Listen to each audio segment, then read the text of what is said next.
दोस्तों नमस्कार, मैं हूं प्रीतम ऋतु और आप देख रहे हैं कवि प्रीतम ऋतु चैनल। दोस्तों आज कई दिनों से मेरा पीछा वो आदमी छोड़ नहीं रहा। ये मुक्तेश्वरानंद न वो मेरा पीछा छोड़ रहा है न मैं उसका पीछा छोड़ रहा हूं। उल्टा सीधा कुछ न कुछ रोज बयान दे देता है, मुझे उस पर बोलना पड़ जाता है। आज तो उसने हद कर दिया। संविधान निर्माता भीमराव अंबेडकर जी को कह दिया कि वो तो इंसान ही नहीं थे। वो तो न हिंदू थे, न मुसलमान थे, न ईसाई थे, न पारसी थे, न बौद्ध थे, न सिख थे, कोई थे ही नहीं। अब इतना बड़ा जो देश का संविधान का रचयिता हो, उसका इतना बड़ा अपमान यह ढोंगी, यह आदमी कांग्रेस से पैसा लेकर के, सपाइयों से पैसा लेकर के ये राजनीति प्रोपेगेंडा फैला रहा है। इसके पास न धर्म का ज्ञान है, न कोई हिंदू के बारे में कोई चीज की जानकारी है।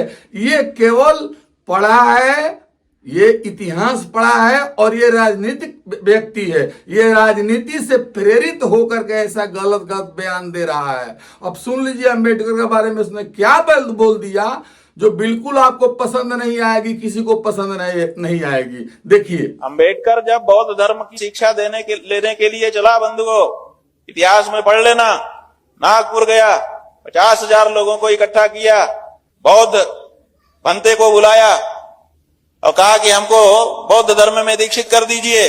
उन्होंने कहा आपको प्रतिज्ञाएं करनी पड़ेंगी। कहा हम करेंगे। एक माइक उनके हाथ में हो गया, एक माइक उनके हाथ में हो गया, जैसे आजकल शपथ ग्रहण होता है। 50,000 लोगों के सामने बौद्ध भिक्षु ने वचन पढ़ाए। कहा बोलिए धम्मम शरणम गच्छामि।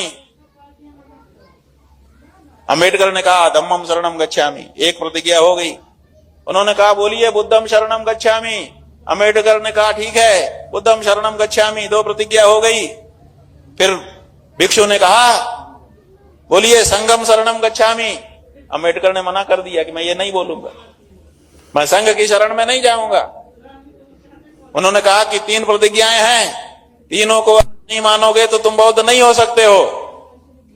इतिहास में दर्ज है अंबेडकर ने कहा कि मैं नहीं बोलूंगा। तो 3 प्रतिज्ञा जब वो बोला ही नहीं तो बौद्ध कैसे हो गया? जो बौद्ध भिक्षु उसको बौद्ध धर्म में दीक्षित करने के लिए आए थे, वो मंच से उतर गए।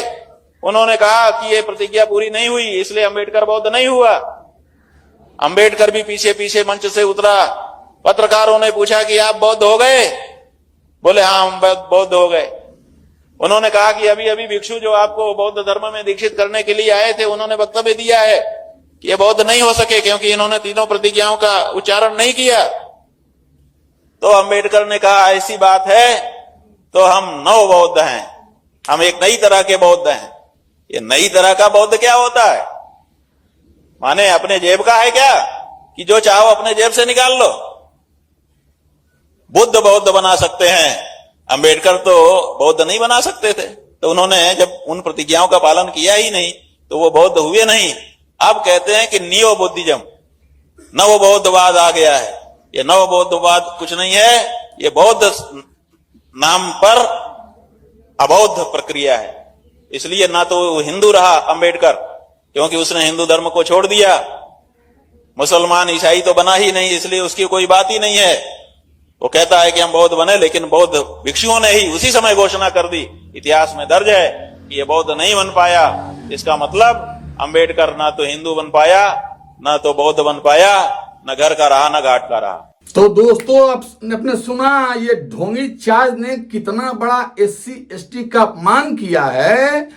और इसको उनके बारे में जानकारी, ऐसी बात बोलनी चाहिए क्या एक संत समाज के मुंह से, संत के मुंह से? ये अपने आप को संत कहता है, ये संत लायक है? आप समझ सकते हैं बिल्कुल ये संत लायक नहीं है। इसको तो राष्ट्रद्रोही करार देना चाहिए। हालांकि पूरा देश के साधु संत जो है कि नहीं गुस्सा हो गए हैं। जो इसने जोगी जी महाराज पर जो टिप्पणी इसने किया है उस पर लेकर के आपको नया समाचार मैं सुना दूं। अयोध्या के संतों ने बैन कर दिया है कि अयोध्या में कदम नहीं रखने दिया जाएगा। इस अभी मुक्तेश्वरानंद जो अपने आप को कहता है शंकराचार्य, इसका इसको बैन कर दिया गया। अयोध्या जाना इसका मना है, ये नहीं जा सकता है अयोध्या। अब इसको जो है कि नहीं, वहां से आदेश पारित हो गया है। इसको इलेक्शन के पहले इसका जो है कि नहीं, वो जो अखिलेश सरकार में बजाया गया था ये डंडा, तो हो सकता है कि बजेगा।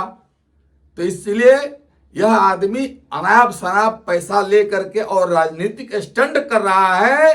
ये सब ढोंग रचा रहा है कि इलेक्शन है 27 में, हमको जोगी जी को हटाना है। इसके लिए ही ये ऐसा प्रयास, कुंठित प्रयास कर रहा है। यह दुराचारी आदमी है, यह मतलब संत लायक तो है ही नहीं। अब देखिए अयोध्या वालों ने क्या क्या, सुनिए। देखिए, स्वामी अब मुक्तेश्वरानंद जी ने जिस तरह से उत्तर प्रदेश के यशस्वी मुख्यमंत्री योगी श्री आदित्यनाथ जी को उन्होंने कहा कि वो हुमायूं के बेटा अकबर और औरंगजेब हैं, इससे हम लोगों में नाराजगी है। और योगी जी मुख्यमंत्री के साथ साथ गोरक्ष पीठ के पीठाधीश्वर हैं। योगी जी के प्रति जो है जिस तरह से उन्होंने अपशब्दों का प्रयोग किया है, यह अत्यंत निंदनीय है। इसलिए मर्यादा पुरुषोत्तम भगवान श्री राम की पावन जन्मभूमि अयोध्या से मैं तपस्वी छावनी पीठाधीश्वर जगत गुरु परमहंस आचार्य, जब तक स्वामी मुक्तेश्वरानंद जी अपने शब्दों को वापस नहीं लेंगे, जब तक वो योगी जी से क्षमा नहीं मांगेंगे, तब तक उनको अयोध्या में प्रवेश नहीं दिया जाएगा, घुसने नहीं देंगे अयोध्या में। और योगी जी सनातन के सूर्य हैं। योगी जी ने उत्तर प्रदेश को उत्तम प्रदेश बनाया है। आपकी शिकायत हो सकती है, लेकिन आपके जो शब्द हैं ये बिल्कुल अत्यंत निंदनीय है और अक्षम्य है। आप पहले अपने शब्दों को वापस लीजिए, नहीं जब तक आप अपने शब्दों को वापस नहीं लेंगे तब तक आपको अयोध्या में घुसने नहीं दिया जाएगा।